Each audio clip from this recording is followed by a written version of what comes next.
खबरों में आगे बढ़ते हैं और बात करेंगे मझदार में ऑपरेशन जिंदगानी, क्योंकि लगातार हमने देखा है पहाड़ों पर लोगों की मुश्किलें इस वक्त बढ़ती हुई नजर आ रही है। केदारनाथ की बात करें, 5वें दिन भी रेस्क्यू ऑपरेशन लगातार वहां पर चलाया जा रहा है। सेना, एनडीआरएफ, एसडीआरएफ लगातार वहां पर अलर्ट है। किस तरह की तस्वीरें सामने आ रही है, आपको इस रिपोर्ट के जरिए तस्वीरें दिखाते हैं।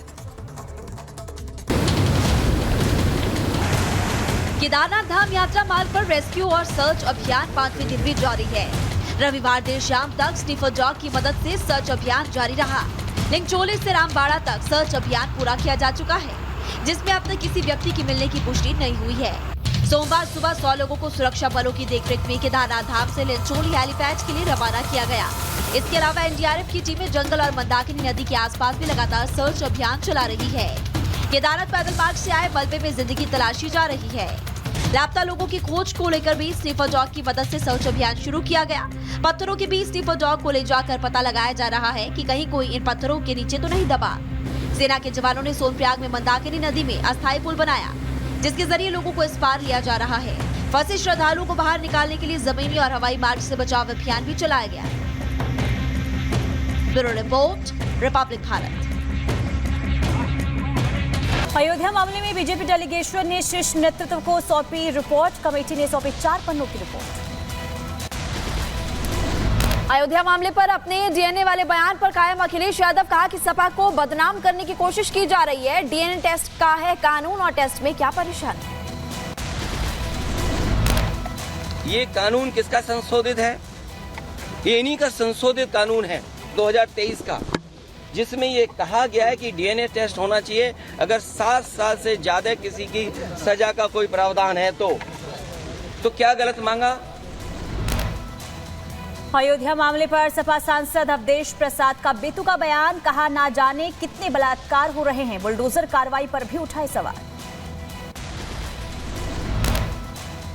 ये बुलडोजर चलाने की अगर बात कहो तो ना जाने कितने बलात्कार हो रहे हैं। शाहजहांपुर में हाथरस हादसे के पीड़ितों को सपा नेताओं ने वितरित किए 1-1 लाख रुपए के चेक। अखिलेश यादव के निर्देश पर पीड़ितों के घर पर पहुंचे थे समाजवादी पार्टी नेता। अयोध्या में बीजेपी प्रतिनिधि मंडल से दुष्कर्म पीड़िता ने लगाई मदद की गुहार। रो रो कर सुनाई आप बीती, नेताओं ने दिया हर संभव मदद का आश्वासन। आज सदन में पेश नहीं होगा वक्फ संशोधन विधेयक। बिल को लेकर जोरों पर हो रही सियासत और कई नेताओं के सामने आए बयान। वक्फ एक्ट पर अखिलेश यादव का बयान, मुस्लिम को लेकर बीजेपी की सोच असंवैधानिक, मुस्लिम भाइयों की अधिकारों की कोशिश। हिंदू मुस्लिम या मुसलमान भाइयों को कैसे उनके अधिकारों को छीना जाए, उनकी अधिकार जो मिले हैं, जिन्हें आज़ादी के अधिकार हैं या उनके स्वतंत्र जो अधिकार हैं उनके अपने धर्म को लेकर के। वक्फ विधेयक पर बोले सपा सांसद रामगोपाल यादव, कहा सिर्फ मुस्लिम को परेशान करने की नीयत है।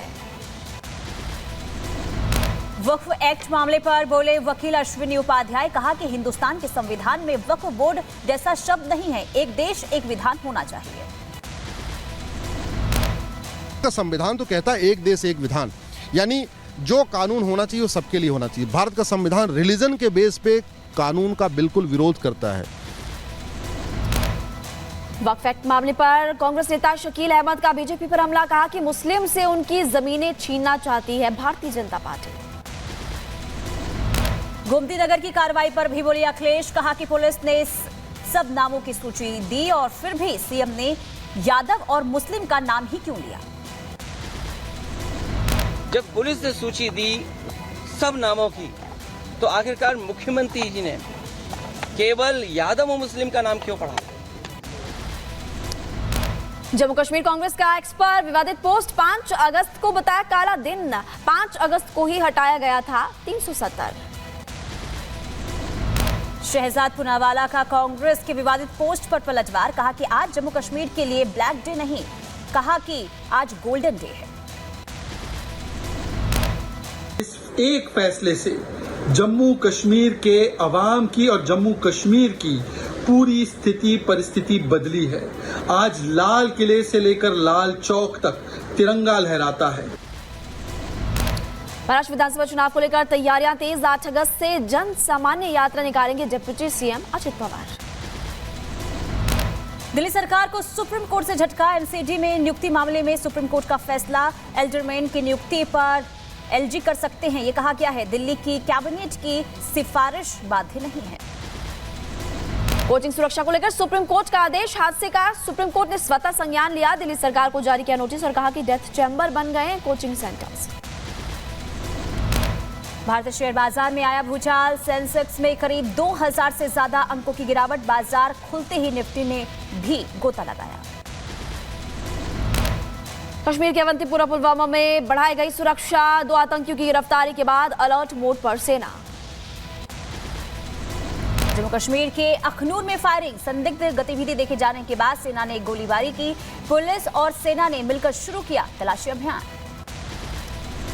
लेफ्टिनेंट जनरल नवीन सचदेवा ने जम्मू कश्मीर के सुंदरबनी का किया दौरा। 2 आतंकवाद विरोधी अभियानों के बीच लेफ्टिनेंट जनरल का आना बेहद महत्वपूर्ण।